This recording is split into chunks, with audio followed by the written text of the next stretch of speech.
মাননীয় স্পিকার, আপনি ধন্যবাদ। আমি ইসরাত সুলতান ইডেন ভুট্টো 126 জালকাঠি 2।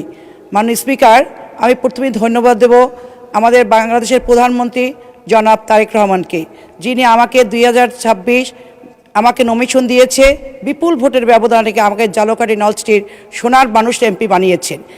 এই জন্য আমি জালকাঠি নলছিটির সোনার মানুষদের প্রতি কৃতজ্ঞ।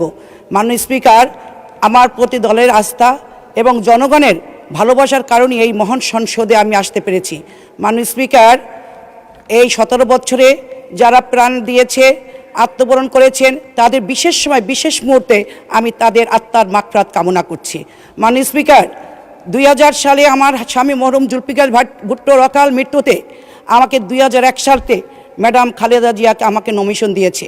আমাকে সেই সময় আমি 2001 সালে নির্বাচিত হয়েছি, 2026 হয়েছি। আমি জালকাঠি নলছিটির সোনার মানুষদের সোনার মানুষই বলবো। আমার স্বামীকে তিনবার সংসদে নির্বাচিত করেছে, আমাকেও 2 বার।